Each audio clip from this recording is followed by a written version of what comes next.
जो कोई भी काम अगर हनुमान को दिया होगा तो हर समय में रात दिन 24 घंटा रखते थे। तो ऐसे शिष्य बन गए, ऐसे सेवक बन गए, आज तक इस धरती पर अभी तक हुए नहीं। तो हमको अभी मौका गुरु महाराज दे रहे हैं। त्रेता युग का इतिहास, त्रेता युग में हुआ जो भी इतिहास हुआ है, जो महिमा हुई है, आज हम इस धरती पर अभी मना रहे कलयुग के अंदर में। इस पर विचार करो। भगवान के 10 अवतार हुए, 10 अवतार में से हर अवतार में अलग अलग भगवान ने यहाँ पर लीलाएं की है। हर लीलाएं अगर हम आपको देखेंगे तो इस पर हम दांतों तले उंगलियां दबाएंगे। विचार करो कि 10 जो अवतार हुए कौन कौन से हुए? मत्स्य अवतार हुआ, कूर्म अवतार हुआ, वराह अवतार हुआ, नरसिंह अवतार हुआ। ये 4 अवतार सतयुग में हुए। त्रेता युग में 3 अवतार हुए, वामन, परशुराम और राम। और द्वापर में एक ही अवतार हुआ, कृष्ण। और इस कलयुग में 2 अवतार हुए, बुद्ध और कल्कि। तो विचार करो, त्रेता युग खत्म हो गया, द्वापर युग खत्म हो गया, एक कलयुग चल रहा है। कलयुग के 5000 वर्ष चल रहे हैं। इसमें हम अभी भी हनुमान की पूजा कर रहे हैं। तो उसी हनुमान चालीसा में नाम आया हुआ है, किसका? सभी लोगों के कान पे आया हुआ है, जय जय हनुमान गोसावी कृपा करो गुरुदेव की नाई। इस पर तो सोचना चाहिए। उस समय में का इतिहास लिखा हुआ है, उस समय का नाम। जब भी हनुमान चालीसा हम पढ़ेंगे उस समय में कलयुग में ये हम आप लोग आज सुन रहे, बता रहे, कोई हमारे कान पर आ रहा है, फिर भी हम उसको हल्के में ले रहे। हम आपको इस बात को सोचना है कि कलयुग में किसका नाम होगा? जय गुरुदेव नाम होगा, नाम पर हो, आधार पर टिका होगा। इसीलिए कहा गया है कि कलयुग केवल नाम आधार। सुमिर सुमिर नरपुत्री बहुत पड़ा। तो हम आप लोग कितने सच्चे महात्मा के शिष्य, कितने परम सौभाग्यशाली जीव है। अरे सच्चा महात्मा ने हमको नाम का दान दिया। 2 नाम दिए हुए, एक नाम दिया है वरदान जो हमको जीवा से बोला जा सकता है। वो नाम कौन सा है? जय गुरुदेव। और जो ना जीवा से नहीं बोला जा सकता है, ना कंठ से, ना होठ से, ऐसे 5 नाम गुरु महाराज ने दिए हुए हैं। उसको सांस सांस में रखना है। और गुरु महाराज ने कह दिया, गुरु का ध्यान कर प्यारे, बिना इसी के नहीं छूटना। गुरु के नाम के रंग में रंग जा, मिले कोई धाम अपना, मिले कोई धाम अपना। आपको अगर अपना धाम प्रकट पाना है तो आज तक इस धरती पर किसी महात्मा ने जो आवाज नहीं लगाई, वो आवाज किसने लगाई? बाबा देव गुरु जी महाराज ने। कैसे आवाज लगाई? हम आए वही देश से जहाँ तुम्हारा धाम, तुमको तुम्हारे घर पहुंचाना एक हमारा। गुरु महाराज से दूसरा कोई काम है? इस पर हमको सोचना है। गुरु महाराज का एक ही काम है कि हमारी आत्मा यहाँ पर नरक न चली जाए, उसी में तिलमिला रहे और सभी मानव जाति को आगाह करे कि अब की बार इस समय में आप जय गुरुदेव नाम ले लो, शाकाहारी हो जाओ और आपकी जवाबदारी के समान बाबा जय गुरुदेव जी महाराज करने वाले। विचार करो, आपकी जवाबदारी के समान सिर्फ जय गुरुदेव नाम बोलने से और मांस पर खाने से, ना शराब पीने से। ऐसा कोई महात्मा इस धरती पर आए थे? इस पर तो हमको सोचना चाहिए कि अभी अभी हम आप लोगों ने जो प्रमाण है यहाँ पर, ये तो आप समझने की बात है। यहाँ पर कोई भी आदमी झूठ नहीं बोल सकता। ये सच्चा का मंच है, ये सत्संग है, यहाँ पर सत्य का निरूपण किया जाता है। तो हमारे आदरणीय मास्टर जी ने ये अच्छी बात की कि किसी भाई या हमारी गुरु बहन को अगर कुछ अनुभव हुआ होगा, 2 मिनट 5 मिनट यहाँ पर अगर बोल देगी तो इसमें क्या होगा? सबको प्रेरणा मिलेगी, आपको अनुभव मिलेगा। तो इतनी हमको अनुभव आते हुए भी अगर हम सुबह में 4 बजे नहीं उठेंगे, सुबह ध्यान भजन नहीं करेंगे, शाम को सुबह ध्यान भजन नहीं करेंगे, सत्संग में नहीं आएंगे, तन से मन से धन से सेवा नहीं करेंगे, शाखा का प्रचार नहीं करेंगे, तो बताओ धोखा किसको दे रहे? धोखा तो हम सभी को दे रहे। हमको समय रहते हुए, मौका रहते हुए अगर हम अच्छा काम ना करें तो धोखा किसको दे रहे? यहाँ पर आप आए हो, मास्टर जी परेशान कर रहे हो, या गुरु जी परेशान कर रहे हो, कि बाबा जी परेशान कर रहे हो।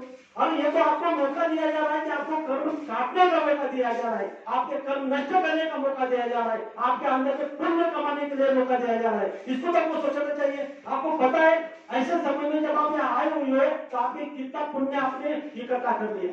साधारण बात नहीं, आप कहोगे क्या? इसका भी प्रमाण दिया हुआ है, तो आप उनका ही प्रमाण है।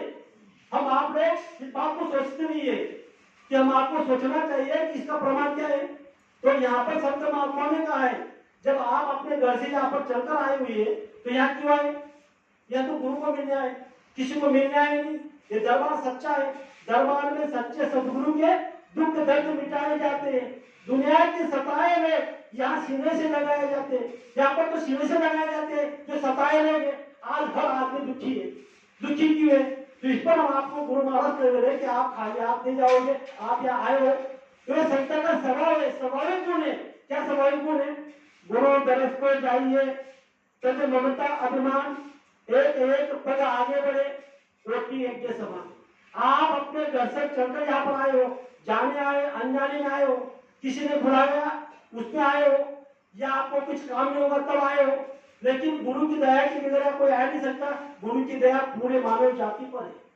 सबको गुरु महाराज ने आगाह कर दिया, एक ही शब्द में एक ही लाइन में बोल दिया है क्या? जहां सत्संग होगा वहां दौड़ के जाना। सुबह में सुबह ध्यान भजन करना, शाम को सुबह ध्यान भजन करना, आए गए का सत्कार करना, माता पिता की सेवा करना। तो आप जब यहाँ आए हो तो आपको क्या करना है? दो चीजों को यहाँ पर त्यागना है। दो चीजों को, ममता को और अभिमान को। यहाँ पर आप सत्संग सुन रहे हो, फिर भी आपका मन क्या कह रहा है? मन में अरे मेरा घर, मेरा बच्चा क्या कर रहा होगा, मेरे दुकान में आदमी क्या कर रहा होगा, मेरे खेत में क्या चीज चल रही होगी, मेरे घर में कोई बच्चा खा रहा है कि नहीं खा रहा होगा। मतलब आपका मन यहाँ बैठते हुए भी उधर जा रहा है। जो माया है उसको जो ममता बोलते हैं, वो माया को हमको क्या करना है? पहले त्यागना है। यहाँ पर जो भी चीज हमारे मन में आएगी वो माया है, जिसे ममता कहा है। क्या करना है? ममता और अभिमान को त्यागना है। जब उसको त्यागना है मतलब जब तक आप सत्संग में बैठे हो तब तक तो आप मन को रखो, तब तक तो संसार को बाजू करो। अगर आप बैठते हुए भी अगर संसार का चिंतन करेंगे तो बात में चली जाएगी, कुछ नहीं मिलेगा, पल्लू कुछ नहीं पड़ेगा। इसको हमको सोचना है कि हम आप क्या है। तो जितने देर तक आप बैठे हो तो आपको क्या करना है? मन को बाजू करके सिर्फ हमको परमार्थ की बातें हमारे अंदर में जाने देना है। तो यहाँ आते हो तो कोई सोता है, यहाँ आते हो तो कोई मतलब यहाँ जितना समय आप आते हो तो आपका मन रुकता नहीं, लेकिन उसको बार बार सचेत होकर सुनो और उसको सुनो, तब आपके अंदर में उसकी अमल बजरंगी करोगे, उसका आचरण करोगे, तब आपको कुछ मिलेगा। दूसरी बात, अभिमान। हर आदमी के अंदर में अभिमान बढ़ा हुआ है, घमंड बढ़ा हुआ है। हर आदमी यहाँ पर चाहता है कि मेरा जैसा होशियार कोई नहीं, मेरा जैसा रूपवान कोई नहीं, मेरा जैसा धनवान कोई नहीं, जो मुझे आता है किसी को नहीं आता, मेरा जैसा चालाक कोई नहीं। हर आदमी के अंदर में पहला ये जो अभिमान है ये भरा पड़ा हुआ है। हम आपको यहाँ आना है कि छोटा बनकर आना है, दीन बनकर आना है, भिखारी बनकर आना है। हम यहाँ आएंगे तो भिखारी बनना है। किसका?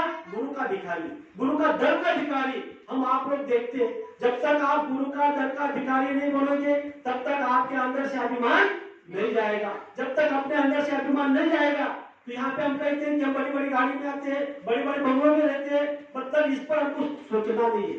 यहाँ पर सबसे धनवान कौन है? जो गुरु आदेश का पालन करता है। दूसरी बात, धनवान लोगों से कभी भी यहाँ पर साधना नहीं हो सकती, वो परमार्थ नहीं कर सकते। गुरु महाराज ने कहा कि आगे परिवर्तन मुट्ठी भर लोगों से होगा, वो भी छोटे छोटे जीवों से होगा। जो गरीब, दीन, दयालु, अनपढ़, गवाह, क्या कहा गुरु महाराज ने? दीन, दयालु, अनपढ़, गवाह। यहाँ पर देख लो, यहाँ पर कोई आगे आदमी नहीं, यहाँ पर सब लोग गरीब आदमी है, सब दीन है, सब छोटे है। जो जितने भी हो कितने गरीब है, इतना थोड़ी आगे लोग यहाँ पर कोई बैठा नहीं, लेकिन वो उनके पास अगर थोड़ा धन होगा तो धन का वो उपयोग कर रहे हैं। तो हम आपको इस बात को सोचना है कि आपको भिखारी बनकर आना है, गुरु का भिखारी बनना है, दर का भिखारी बनना है। कैसे? हम आप लोग देखते हैं कि कोई ट्रेन में गया होगा, बस स्थानक पे गया होगा, अपने घर पर आया होगा, कोई भिखारी अगर हमारे दरवाजे आता है या रास्ते पे मिलता है तो क्या मांगता है? कि भैया 10 रुपए दे दे, कि भैया 5 रुपए दे दे, भगवान तेरा भला करेगा, बच्चे बाल तेरे अच्छे हो जाएंगे। वो दीन बनकर बोलता है, वो हफ्ता करता होता है। तो हमारे मन में क्या आता है? उसको क्या बोलते हैं? कोई कोई प्रेम से गाली गलौज कर देता है, कोई कोई उसको धक्का मार देता है, फिर वो छोटा बन के दीन बन के बोलता है, अरे भैया देखो मेरे बच्चे तबियत बराबर नहीं है। मतलब वो दीन बन के जब मांगता है, ऐसी भिखारी, ऐसा भिखारी हमको बनना है। कहाँ? अंदर में, यहाँ घर पर आके जब हम उस अंदर में दरवाजा पे खटकाएंगे और गुरु से मांगेंगे, हे मालिक, हमारी आत्मा पता नहीं कितने जन्मों से यहाँ पर जन्म ले रही मर रही, जन्म ले रही मर रही, पता नहीं कितने लक्ष्य 84 योनि में हमारी आत्मा भटक रही है। अब की बार इस कलयुग के अंदर में